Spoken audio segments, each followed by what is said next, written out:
Ravens Nation, good evening. It is 5:35 Eastern on Tuesday, September 17th. It is officially Cowboys week and week 3 of this 2024 NFL regular season. Tonight's live stream is brought to you by my friends at BetUS. I'm Bobby Trosset, and as always, this is where I bring you this is where I bring you Baltimore sports and beyond. So, Shannon Sharpe, former Super Bowl winning Raven, former Pro Football Hall of Famer, now ESPN analyst. He's been a busy man in recent days, that's for sure. And I wonder if that's hindering his ability to thoroughly watch Ravens games. He's had some takes recently, including on Twitter and a segment from First Take earlier today that begs the question. So we'll begin with this clip. And here's what the topic of debate was. Which team was most disappointing from week 2? To me, this was an easy pick. Shannon went in a different direction. Listen to this. Ravens.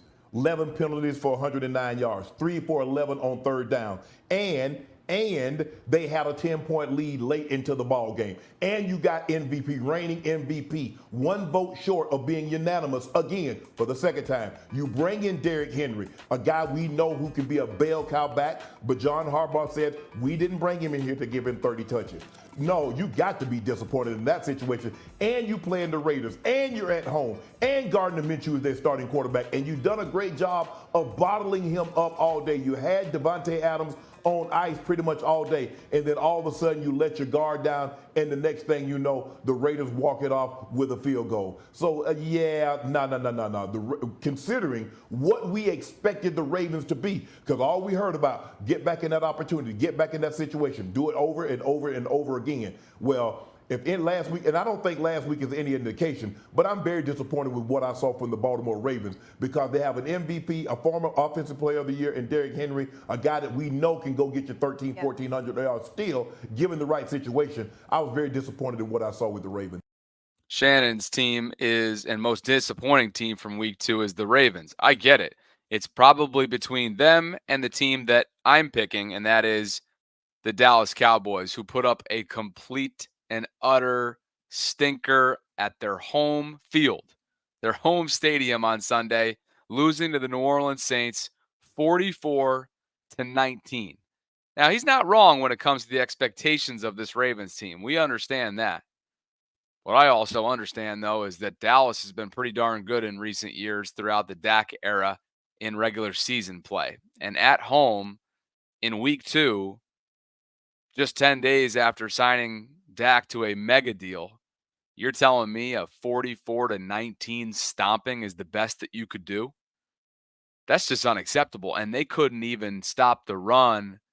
They couldn't even stop a nosebleed. I mean, 190 yards they allowed on the ground to New Orleans. Alvin Kamara, who is on the back half of his career, finished with 115 yards rushing, 20 carries. They averaged almost 5 yards per carry as a team, did New Orleans. 4.9 to be exact. So, look, we can make that argument all we want in terms of going back and forth with who was more disappointing. All I know is the Ravens' disappointments and everything that was disappointing about that loss is fixable. It begins with being smarter with time management. It begins with not dropping balls that end up going directly to interceptions and then turning into points for the opposing team. It starts with making a simple change and benching Daniel Fa'alele, asking Roger Rosengarten to take over full-time right tackle duties and either sliding McCary one slot down to right guard or going into your stable, right? Going into the Ben Clevelands or the Josh Jones and asking those guys to handle business at right guard. Like these are fixable things. And so, not asking Brandon Stevens to go single coverage on an island with Devontae Adams all the time. Like they asked a lot of B. Steve. Whereas I think Dallas defensively just has got issues that I don't think are as easily fixable, particularly when it comes to the run defense. And hopefully that is a recipe for success for the Ravens this upcoming weekend because you've got a desperate team. I mean, it kind of sounds silly to say that after 2 weeks, but this is a must win when you look at the next 3 weeks. and the degree of difficulty coming up on the road at Dallas, Sunday night at home against Buffalo, and then turning around to play the Bengals at Cincinnati. So it feels as crucial of a week 3 game as you could possibly ask for. Now, Shannon wasn't done there. Here are a few of his tweets from earlier today. And a lot of you, maybe, Ravens Nation, getting after him on X pretty good. Page says, your arguments are terrible because it presupposes that the offensive line couldn't have played bad while they built the 10-point lead. What is presupposes? Precipices? Is that how it? I should have read this before, huh? How the hell? Hold on a second. Stand by. I'm not botching this right now live. Presupposes. I had it first. Did you hear that? Presupposes. Did a quick little pronunciation live. Gotta love being live. Of an action, process, or argument require as a precondition of possibility or coherence. Interesting. Well, anyway, Shannon says, y'all didn't mention it then, only after you lost it. He then says 3 new starters helped build a 10-point lead. Not one complaint when the Ravens were up 10 about the offensive line. When Thirst Round stated that they're trying to replace 3 linemen from a year ago. That's where I got to call Shannon. Like, what are we doing here? 3 new starters helped build a 10-point lead. Yeah, that's true. They were a part of it.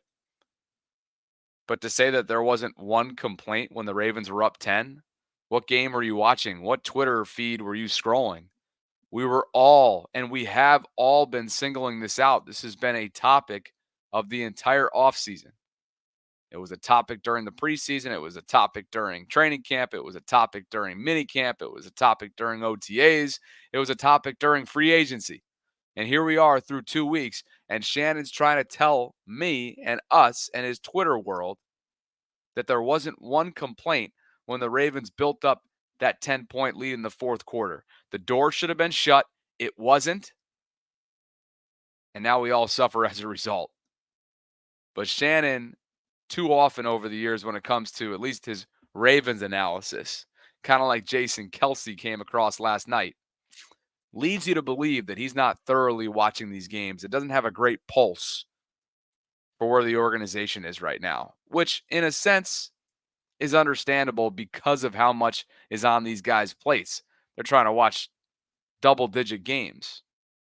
But that just takes a little bit more discipline, a little bit more effort. You can't just box score. You can't just watch the highlights. You can't just do red zone and expect to have a good sense of where this team is. Before we continue the Shannon Sharpe conversation, this live stream is brought to you by my friends at BetUS.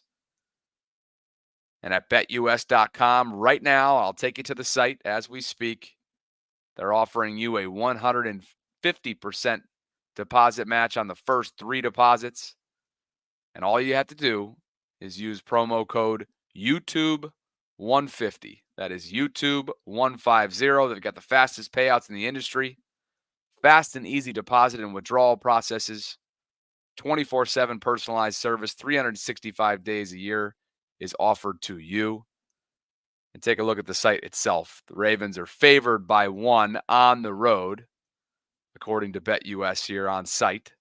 The over-under is set at 48.5, and you've got a slew of different game props that you can look at. I'm expecting this one to be pretty high scoring. So why don't I throw down a few bucks on both teams to score 24.5. Let's just see what happens here.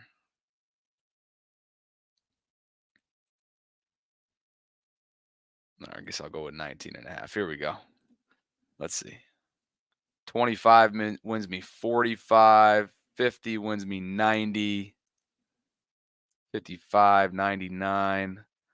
I want this one. I'm going to come back. I'm going to come back for this one. Both teams to score 24.5 because I'm expecting this to be I'll reset after I'm finished up with the live stream. But anyway, go check it out for yourself. There's more information on betus.com. And back to the Shannon Sharpe discussion do we go. More from his Twitter as he writes in response to Magic here, who told him that, listening to you and Stephen A. talking about the Ravens, he sounds like cable news hosts with their talking points. The Ravens have a center, an offensive line, and Shannon expects Lamar to be like he was last year. Shannon says everyone lost players. Win, it's Lamar. Lose, it's the offensive line is awful. Play calling, coaching. He won MVP behind that offensive line and with that coach. We don't make excuses. Thanks for watching. He won an MVP behind that offensive line. No, he didn't, Shannon. No, he did not. This offensive line is a shell of itself compared to what it once was this time last year, where you had Ronnie at left tackle rotating with McCary throughout the year. You had John Simpson at left guard. You had Linderbaum at center. You had Kevin Zeitler at right guard and Morgan Moses at right tackle. That is vastly different than Ronnie still at left tackle, Voorhees, who's essentially an honorary rookie, Linderbaum at center, mainstay, Daniel Fa'alele, a developmental player who was drafted to be a tackle at right guard, getting blown up, and a combination of McCary and your second-round draft pick, who you should just take the leash off of, and Roger Rosengarten. A very different line than it was a year ago, and yet Shannon's up here telling us that Lamar Jackson won an MVP behind that offensive line and with that coach. He's got to be a little bit more thorough for my liking. Would love to get your thoughts on Shannon Sharpe's comments today. Again, if you're just tuning in, here's what he had to say about why he feels like the Ravens are the most disappointing team from week 2. Baltimore Ravens, 11 penalties for 109 yards, 3 for 11 on third down, and they had a 10-point lead late into the ball game. And you got MVP, reigning MVP, 1 vote short of being unanimous again for the second time. You bring in Derrick Henry, a guy we know who can be a bell cow back, but John Harbaugh said we didn't bring him in here to give him 30 touches. No, you got to be disappointed in that situation. And you playing the Raiders, and you're at home, and Gardner Minshew is their starting quarterback, and you've done a great job of bottling him up all day. You had Devontae Adams on ice pretty much all day, and then all of a sudden you let your guard down, and the next thing you know, the Raiders walk it off with a field goal. So, considering what we expected the Ravens to be, because all we heard about, get back in that opportunity, get back in that situation, do it over and over and over again. Well, if in last week, and I don't think last week is any indication, but I'm very disappointed with what I saw from the Baltimore Ravens because they have an MVP, a former Offensive Player of the Year, in Derrick Henry, a guy that we know can go get you 1,400 yards still, given the right situation. I was very disappointed in what I saw with the Ravens. So everything he's mentioning there is true, as some of you have picked up on and are mentioning in the live chat, right? Those concerns that he has after the week 2 performance are all true. There's nothing inaccurate about that. I just felt like, given the severity of the loss in Dallas, that was the most embarrassing and the most disappointing from an organizational standpoint when you compare the two. So again, losing to New Orleans 44-19 when the game really wasn't even anywhere close, to me is more of a black eye and a scar than, granted, hey, it was not pretty whatsoever. And it was an epic collapse of significant proportions as the Ravens dropped to Gardner Minshew for a second straight year with a different team. I just think it can't even compare to what you watched in Dallas. The Cowboys gave up 190 yards on the ground. Alvin Kamara had 115 of those. And when you look at the team statistics too, I mean, it was just ugly football. Cowboys lost the time of possession game. They lost the turnover battle. They had 2 interceptions, Dak did. They were penalized 4 times. What else? 6 of 13 on third down. So outgained significantly, 432 to 353 to be exact. So I'd be picking that. I'd be picking that game. Well, here's some Tua news along the lines of quarterback play. And this is relevant just because Tyler Huntley was just signed away from Baltimore's practice squad.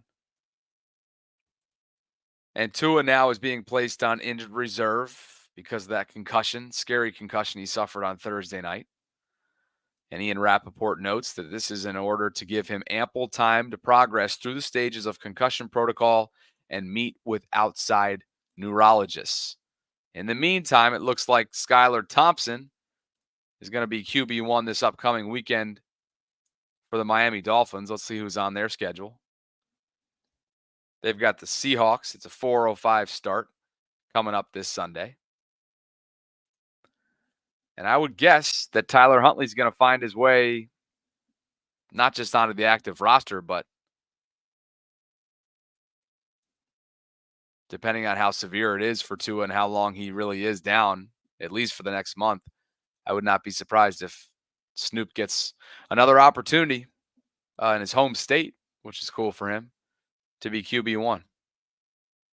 But it looks like it'll be Skylar Thompson against Seattle, which tells me that Mike McDonald over there for the Seahawks probably got a darn good chance of beginning 3-0 to kickstart his head coaching career. Good for Mike. I know a lot of you wish that he was still here. As for the Kansas City Chiefs, remember Isaiah Pacheco had a pretty significant fibula injury the other day. And so Kansas City is bringing in their former star running back, Kareem Hunt. He visited the facility, also worked out for the team earlier today. He's going to start on the practice squad. And then hopefully, well, not hopefully, but Kansas City's hoping that hopefully Hill can help them replace Pacheco's production that will not be available for potentially, as Ian notes here, 2 months. See if Kansas City can hang around in there. What about Lawrence Guy? He's going to Cincinnati. Pretty sure the Ravens had worked him out recently, if I'm not mistaken.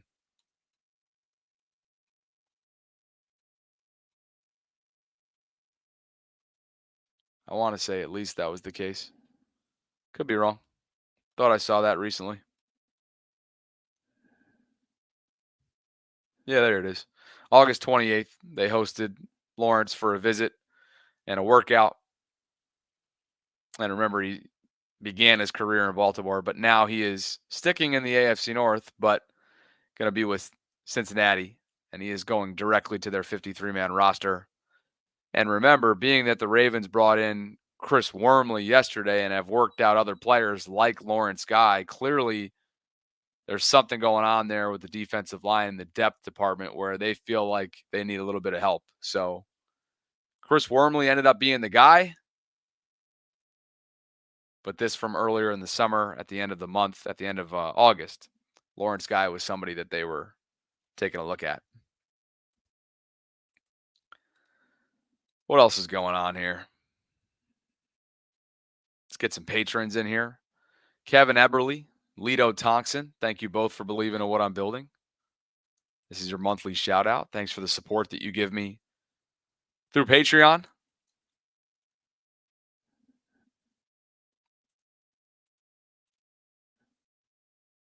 If you guys are interested in doing the same, you can go to patreon.com/Bobby Trosset.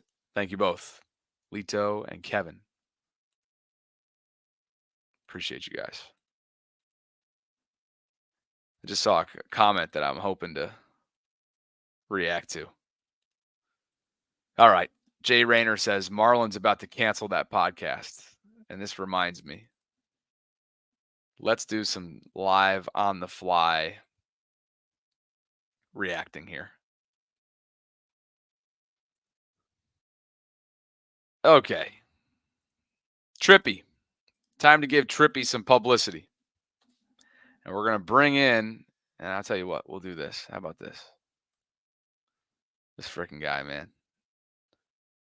Trippy has gone viral, and I'm going to show you why. Maybe you've already seen it. Trippy had a little bit of an exchange outside the bank with Marlon Humphrey. It was a one-sided exchange, I might add. And it has gone viral, and a lot of people are talking about it. So why don't we do this? Let's do the screen share. And we'll give Tripp a little bit of love here. Even though I think he's just ridiculous. Watch this. You need to stay on that podcast, bro. You get more on your podcast than you're doing the thing. I play softball with Will. 44. Come on, bro. You the best, bro. Be my example. Be my example, bro. Keep on getting on the podcast like, oh, yeah. Devontae Adams, yeah, he cooking today. No. Give God damn, Scott.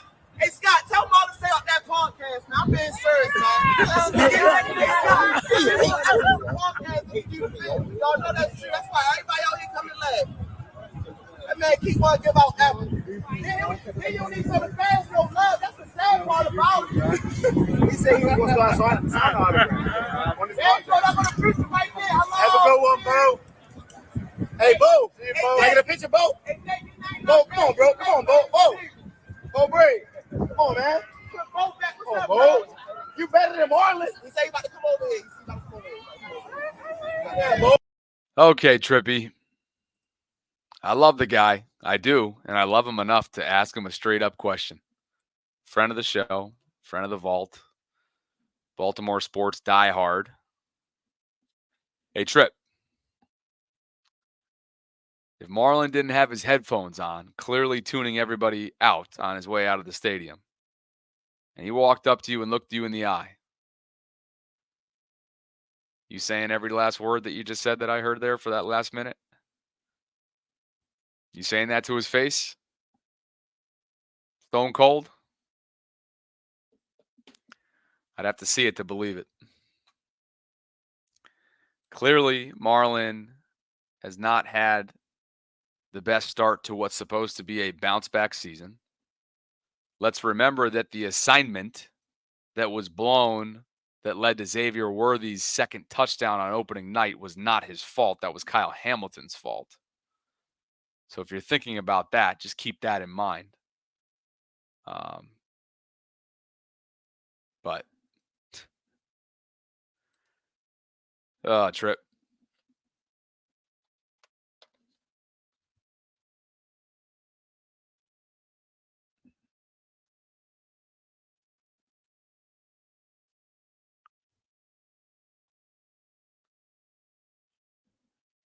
Well, it's a 4:25 kickoff coming up on Sunday, week 3. And from 1 to 3:30, I will be at Michael's Cafe in Timonium. Would love for you to join me. I'm doing an extended pregame show, a little bit longer than usual. It is free to join, and you can RSVP by clicking on the link that I have included in the description of this video below. I hope you'll come out and hang. Should be a good time. Obviously, there'll be plenty to talk about based on what's going on here. And if you would like to RSVP right now, I'll go ahead and throw the specific link into the live chat. And you guys can hit it up there.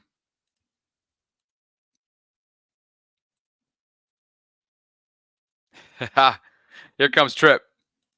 Trippy is in the live chat. I thought he might be here. Come on, Tripp. Pop on, will you? Trippy, pop up on YouTube.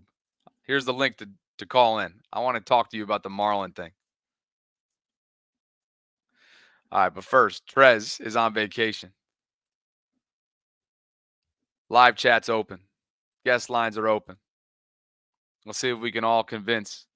Let's guilt trip Trippy to come on the show so he can talk about his Marlon exchange. I might have to get on him a little bit. Oh, vacation Trez. Okay. All right. All right, vacation Trez. A little bit different than last time you called. Then you got your glow up going Yeah. on right now. Yeah, what's happening, Bobby? Can you hear me? Where are you? Man, I'm actually in California right now. Visiting my sister and just taking a week with me and my lady. So yeah, just a little vacation. Um, Atta boy. yeah, I mean we ended up catching the game. That that game was rough. It was rough to watch for like the first half. Then like I really feel like the only good highlight of that game felt like the third quarter. I mean, Derrick Henry got the ball moving, everything was going good, but it's just, I mean, I hate to say, the John Harbaugh ugly losses just show up every now and then, but like that was rough. That was rough. I'm still kind of at a loss for words to like how to describe it. Yeah, yeah. It's well, in a lot of ways, it's inexplicable.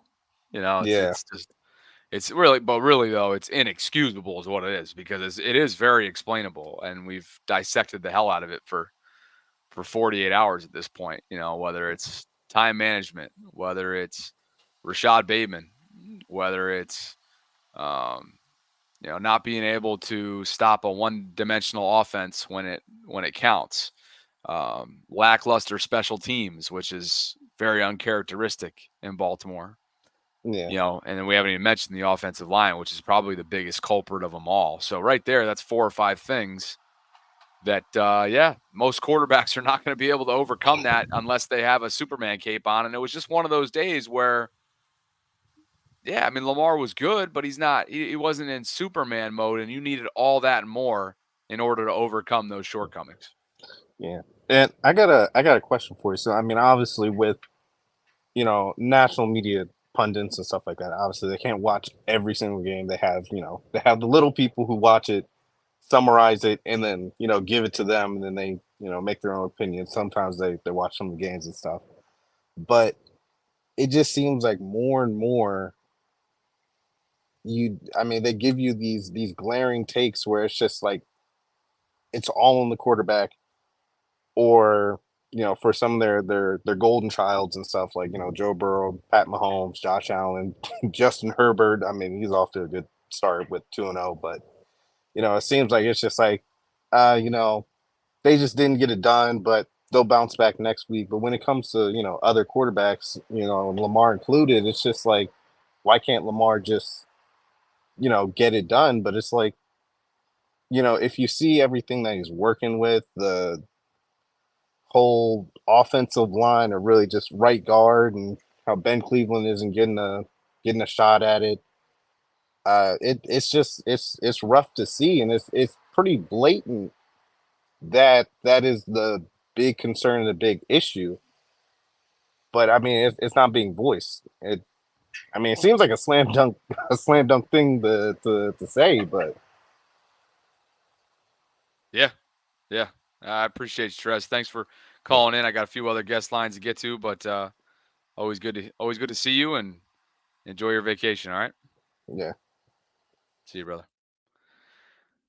Well, it's just announced that as we expected, when it comes to an NFC matchup, it will be a Fox broadcast on Thursday at 4:25, and it'll be the A team: Kevin Burkhardt, Tom Brady, Aaron Andrews, and Tom Rinaldi are going to be on the call Sunday in Dallas. So we'll have a chance to get Tom Brady's third career NFL game as an analyst. We'll have a chance to watch that in full, and that's coming up on Sunday in Dallas. A team for Fox: Burkhardt, Brady, Andrews, and Rinaldi. Trippy, is your camera on? Are you turning that on, or are you only doing audio with me? All right, you got your camera on. Oh boy, here he goes. He's got a background. Here we go. John will be to you in just a second, but I got a sense that I'm gonna have to watch my head here when we bring this guy in. All right, Trip, what you got for me? Hey, what's up with you? What you want to talk about the Marlin situation? Oh yeah, did you hear my question I have for you? No, what's the question? All right, here we go. If Marlon had not had his headphones on, and he comes over to you and looks you in the eye, are you saying every word you said? Yeah, I would. Because like, you got to look at it like this, right, Bobby? Me being a diehard fan, like, I felt like, I mean, it probably was a little hostile. That's because I was hoarse. I'm yelling all game. I barely could talk. So that's what I, hey, you know what I mean? That's what So when I saw him, it wasn't like I was trying, like, just lock in, bro. Like, just stay off the podcast for real. And just, lock in. That's all. And the crazy thing about it was, I told Eric that. Like, tell 44 stay out the podcast. I was telling everybody that came out, and they basically was laughing, grinning. I ain't gonna say they, disagree or agree with it, but I mean, I probably was a little harsh on them, but I wasn't being disrespectful, like cussing at them. If anybody know me, I'm not that type of fan. You know what I mean? You got fans out there like that, but I'm not that type of fan. You know what I mean? But I guess it blew up. I saw his sister say something about it, so I guess I'm not a real fan no more. But I mean, it is what it What is. Brianna say? What Brianna say? Hold on, let me find it real quick. Hold on, I got you. She Oh said, man, I saw AB put something up on it. oh yeah. What's Brianna said? Hold on, I got it right here. She said, hold on, there's so much stuff going on right here. All right, here you go. She was like, not sure how this stuff gets on my timeline, but just saw the most disappointing video from a supposed Ravens fan. Honestly, should be ashamed of yourself. Well, I'm gonna put it like this, right? I'm not gonna get all disrespectful. I mean, at the end of the day, I look at it like your brother make millions of dollars, right? And your brother come out and say, like, it's the same old stuff over and over. Like, you're the vet. You know what I mean? Like, regardless of what it is, like, just show up. I go based off of what fans say. Fans say since Marlon Humphrey signed that contract, his play ain't been the same. You know what I mean? But, I mean, it is what it is. I'm still going to cheer for my guys, though. But if anybody know me, I do this win no loss. I remember the AFC Championship game. Everybody and their mother was outside that day. The Ravens lost. Wasn't nobody out there but me. I'm still telling them, good season. We get them back next year. That's just me. I do it win or loss. You know what I mean? Now, maybe I just stop saying stuff. Here's the tweet. I got it up on the screen like you just read it. But, Brianna. I got Jack Settlement saying something to me like, you got it? I got it up on the screen. You just read it. So Brianna, everybody, just for everybody's aware, Brianna is Marlon's sister, as you said, and she wrote, not sure how this stuff gets on my timeline, but just saw the most disappointing video from a supposed Ravens fan. Honestly, should be ashamed of yourself. All right, how about this, Trip? You and I have never met in person, but I feel like I know you very well, okay? There's a lot of people that I think feel the same way about you, even though they may not know you specifically individually in person. I think you're an extremely passionate guy. I think you're a diehard in every sense of the word.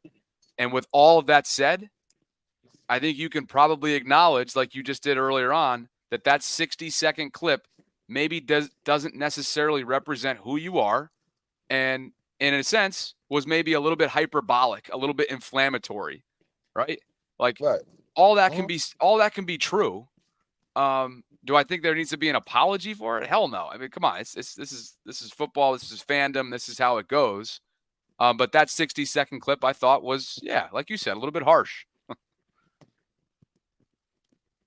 Is that fair?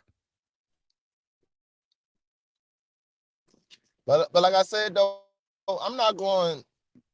You got some fans saying if he come over there and show love, you'll be happy. Marlon Humphrey never showed love. And one thing about me, Bobby, I'm for the people, right? I'll never forget 3 years ago, a girl had a Marlon Humphrey jersey on. I think she said she was from, I can't remember, but she wasn't from Maryland. She might have been out of the country.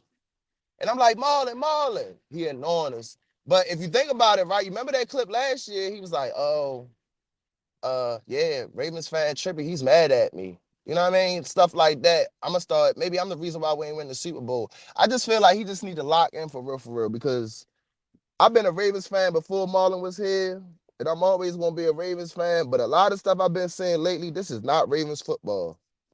You know what I mean? That's how I look at it. Let me get you out of here on this. Podcast. What's the name? What? Let me get you out of here on this because I got a busy guest line. I got you. And this is actually a conversation that I would like to live chat to weigh in on as well. 500 plus of you in here right now concurrently. I would like you guys to weigh in on this. And that is the idea of, I think a lot of people, when losses start to take place, And we all know how important of a season this is for Marlon, given last year's unavailability and some of the statistical woes, right? When Mhm. people see him on his off day, taking an hour or 2 hours to podcast with Jack, some fans take exception to that. My question is this: is there really a belief within the fan base that that 1 to 2 hour commitment will impact his play? I'm not of that belief. Are you? I mean, I'm not, but like I said, man, like you just gotta perform. You know what I mean? Like just perform. That's all. Like it's like I said, and like I told Jack, I support the podcast. I'm pretty sure they got some more subscribers off of, just based off of me yesterday. But I mean, even if it's an hour, but to be honest with you, I don't even think, man, I think they really be shooting that right after the game, but that ain't none of my business though. Ain't no during the week, none of that. But it is what it is, though. I just hope he come out, because like I said, I'm gonna be real with you. If Marlon Humphrey come out and CeeDee Lamb cook him, you ain't gonna hear nothing from Trippy. I'm gonna just let the other Raven fans talk. That's my, that's all I gotta say. But all right, Hey, Bobby, man, I'll get up with you. I appreciate you having me on. hey, you coming on Sunday to my pregame show? Where's that? Send me the information. I'll pull up. Michael's Cafe, Timonium. All right, I got you. Yeah, send me the info. I'll pull up. All right, brother. Appreciate you for coming through All right, my and guy. explaining yourself as well. I appreciate you. Got you. Talk to you. See that? Sometimes you don't always have to agree wholeheartedly. I think he knows it was a little bit harsh as well. Again, that was I don't even think Marlon could hear him because he had his headset on, but what are you going to do? What do you guys think in the live chat? John, we're going to ask you in just a second here. Does a 1 to 2 hour commitment on a player's off day in season to do a podcast that all he really does is participate in? It's not like he's editing it. It's not like he's doing anything afterwards. He's just sitting down. Does that impact play? You're not going to get me say yes. I don't believe so. John, what say you, brother? Yeah, I mean, can we walk and chew bubble gum at the same time? Probably. But whenever things are going awry like this, you're searching, you're grasping for things. And as a fan base, we don't get a full picture of what's going on. And so I can see where somebody's like, well, you seem to be putting effort into this production. How much are you actually working on your game and in the off time? We know he is, right? Marlon's a consummate professional, but I don't blame Trippy. I mean, after that video was after the game. He was emotional. They just gave up a lead, right? They blew the game. I can't fault him for, like you said, he wasn't disrespectful, but he was voicing frustration. And as a player, that's part of what you get paid to do is when you're not playing well, hear that frustration from the fans, because we are fans. We're fanatical, right? And so whenever we care about our team and we're not seeing them live up to what we know to be their potential, it's frustrating. What else you got for me today? Yeah, I kind of wanted to talk to you about this season and kind of the difference between it and maybe the 2012 season, because to me, I feel like after the 2011 season and after last year, the Ravens fans and the organization kind of had the same feel, right? Like we felt like in 2011, we didn't get over the hump, but we're going to bring it back and run everybody back and get over the hump in 2012. Same thing in this year. I feel like we were on the brink of winning it all last year. We had the personnel to do it, and then we were going to run it back and win it this year. And so the reason I'm bringing that up is I don't remember after the 2011 season the front office making some of the decisions that are impacting the team that they made this year, right? I don't remember there being a fire sale of them losing any major key contributors. It was almost like, hey, we're going to run it back and we're going to have the same guys. And so to me, like, them choosing to go young on the offensive line, I get it. You have a superstar quarterback, you got to fit these salaries in when you can. And so, hey, we're going to try to go young, go youthful. But to me, I say kick that can down the road one more year, restructure contracts, pay who you got to pay. Let's bring on Derrick Henry. Let's go. You know what I mean? And so to me, I don't know if granted, we can talk about the coaching, we can talk about the play on the field, but from the front office standpoint, I think they need to be held accountable as well, because I think that's a valid thing to consider. And as far as Ben Cleveland, we're only clamoring and noticing that because of the departures, right? If McCary stepped in or whoever stepped in and we're playing fine, we wouldn't be having this discussion. But McCary was paid to be a swing tackle, to be a rotational depth guy. He wasn't paid to be a starter. And so to me, yeah, you can say I liked your idea about putting him at right guard and just rolling with Rosengarten, and maybe that's the fix. But to me, I think you almost have to go out and get somebody by the trade deadline to salvage the season. I could be wrong, but that's how I feel. You got some big country vibes to you. When Ben lets that beard go, I can see you being confused walking the streets of Baltimore. I mean, you're not in Baltimore, you're in Oklahoma, but and I believe he's originally from Georgia. But yeah, you make some good points, John. And the first thing that popped up to my mind when you were comparing the two seasons was the fact that Joe hadn't been signed to his mega deal yet. And Yeah. so, you know, getting ready to try and get back to where they wanted to be the year prior in 2012 looked a lot different than it does right now. And you're making these financial decisions that Eric sort of the foreshadowing, right? When I think about Eric's comments the Friday prior to the season beginning and him referring to that unit as potentially having hiccups and that in a year from now it'll be where it needs to be. That has aged like fine wine in the worst of ways.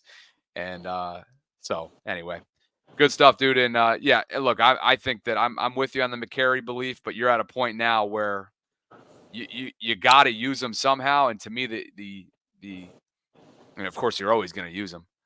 But to me, a great compromise, if Ben really isn't worthy in John Harbaugh's eyes, is sliding McCary down to right guard and throwing Roger right into the fire because he's shown flashes that he's ready to be your starting right tackle. So. Well, I appreciate that take, Bobby. And I appreciate you having me on. I think you guys hit it on the head this afternoon, you and Sarah, with your takes. I think you're right. I think Ben Cleveland, I think there's something going on where he's not exerting the effort that Harbs wants to see because the game tape don't lie. And to me, I think he's one of those gamers that's just not showing up the way the coach wants him to in practice. And so he's feeling like he would have to make concessions to his beliefs internally to be able to start him. And so, man, I think you guys are on point. I appreciate you having me on, man. Thanks, John. Absolutely. Appreciate that. Yeah, look, listening to Harbaugh earlier this week talk about Ben, it was saying without saying that Ben is in his doghouse. And what I referred to it as earlier today, I don't know, just kind of popped up in my head, was the Tyson Williams situation back in 2021. Remember the undrafted rookie running back? And for whatever reason, and that was when Dobbins and Edwards were both down, and you're thinking to yourself, like, this guy's fresh legs, get him involved. Similar questions, similar murkiness surrounded that situation, and I can remember Harbaugh having to field similar questions to that specific situation, and it kind of leads you to believe, still years later, what the hell happened with Tyson. All right, back down to Texas we go. The guy's becoming a regular. And man, oh man, let's see what he's got more for me today. I have Horace Torres. Welcome back, brother. How are you? Man, what's going on, Bobby? What's going on, chat? I can't see the comments, but yeah, man, what's going on, Bobby? What you got for me today? Not much, really. I don't, I don't have much to take away from the whole Marlon situation. The only thing I had a problem with that Marlon has been doing, aside from the podcast, was what happened with rumors. Something happened with Stanley and Marlon, and something about some wedding or something like that. And we don't have to get into it, but situations like that, it's not good for the team. You know what I mean? Just all in all, I don't know what's going on. Maybe some of these guys already got the heads up that they're going to be moving on from them after the season. I don't know what's going on right now, but I just don't like the energy of the team right now, man. I'm gonna be honest. So let's see here. I've seen this. Hold on. People within the fan You got base, and you let's do got this. Let's do this. Let's just so we get context to what you're talking about, because this is like inner workings of the team, right? Mhm. So this is the first thing that comes up when Yep. Yep. That's it. I'll go like this. That is it. Okay. So Money Marlow 44 on Twitter says Marlon's got to catch hands for this one. He posted Ronnie's canceled wedding on his story with this caption.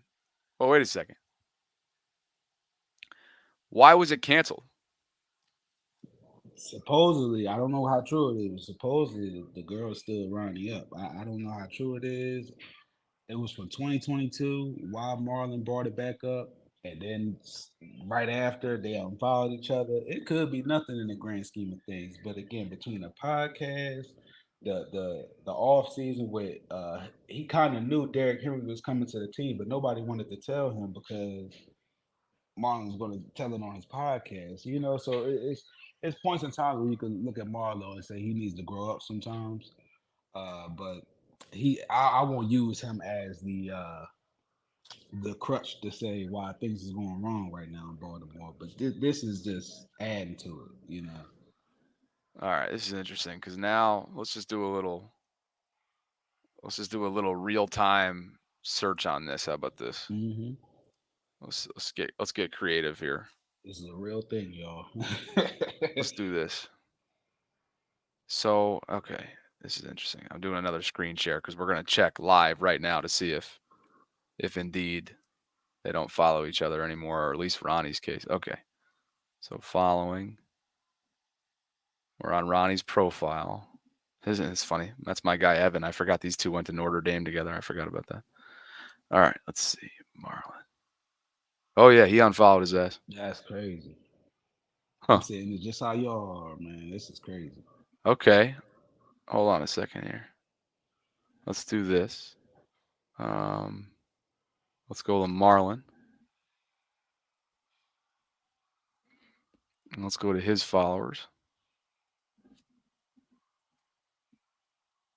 Oh, they unfollowed each other. Okay. That is that's interesting. If we look like dog doo doo on Sunday, I swear to God, we might as well call it a season. And I would be the first one to tell you, I was doubling down on the old line being good, even after Joe D passing away. But man, at some point, this is a lot to overcome right now. We got issues between our DB and our offensive lineman. We got John Harbaugh lying to the fans. We got Derrick Henry kind of getting frustrated, and I don't blame him. It's a lot right now, man. And they talking about some identity. I don't think it's an identity issue right now. I think it's a conflict of interest, maybe, if you will, man. I don't know what EDC got up his sleeve. I don't know what John's doing right now, but we need answers, man. Wow. Yeah, this is and I don't want to like overreact either because No, it's not at all. This is just concerns I had. I just wanted to ask you about it, Bobby, because yeah, I don't know yeah. what to make of it myself, man. Well, what I mean by that is like I also want to pump the brakes because we know who Marlon is and we know that he can take things a little bit too far. Right, right. And we also know the art of the unfollow doesn't always necessarily mean that there's fireworks, right? It could be more of a petty thing. It could be more of like a, screw you type thing. True. In like a football way, meaning like Right, we right, all right. got thick skin. It's a football locker room. Like, it may not mean something that's as detrimental as maybe, and they're on opposite sides of the ball. So how much time do they spend together as it is? But they are both veterans. They are two of the more longer tenured players on the team. Somebody And so correct there's me if that I'm angle of wrong. it. Somebody correct me if I'm wrong in the chat. Did Marlo and Roquan and Stanley go on a trip this off season, or was that last off season? Well, Ronnie and Roe were most definitely in Thailand together. Okay, okay. I don't know where I got Marlon from in the mix of that, But but no, he may have been there along the way, but I don't remember specifically if he was a part of that itinerary.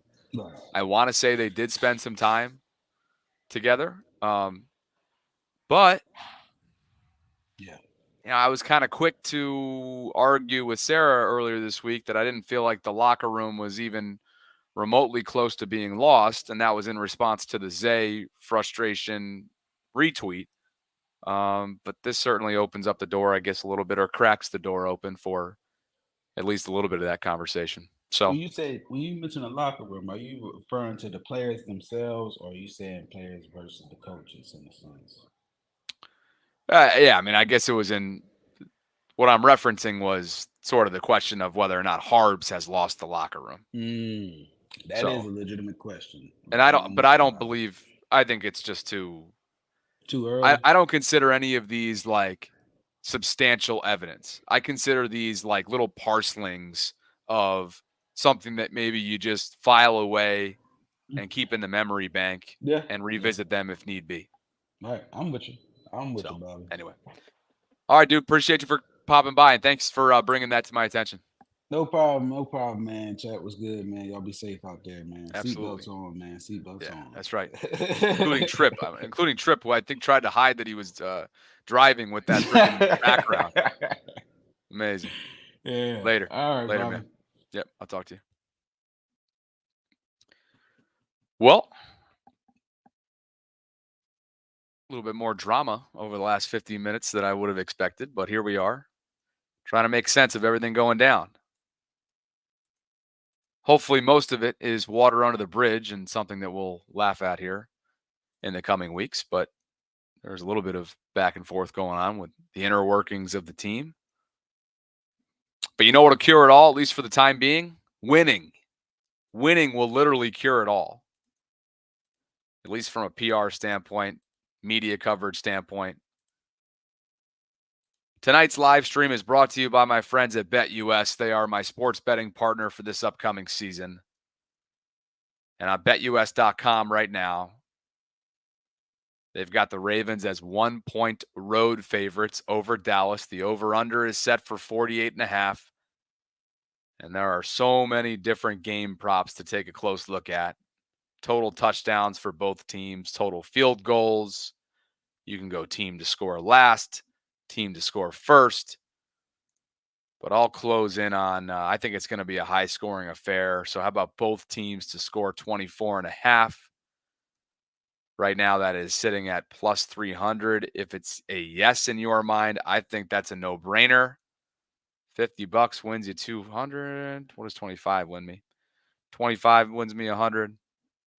I'll go ahead and throw that down. Good stuff from BetUS. And just know they're running a good deal right now for my subscribers. 150% sign-up bonus on the first 3 deposits.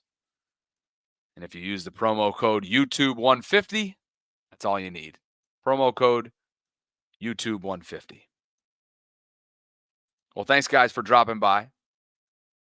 Would love for you guys to hang out with me come Sunday before the Dallas game. I'll be out at Michael's Cafe in Timonium for a pregame show from 1 to 3:30. Like the video if you enjoyed this hour-long live stream. Subscribe to the channel if you haven't already done so. And we've got a lot to follow after this live stream based on some of the inner workings, based on what's taking place within the fan base. And we will, as always, we'll follow it closely.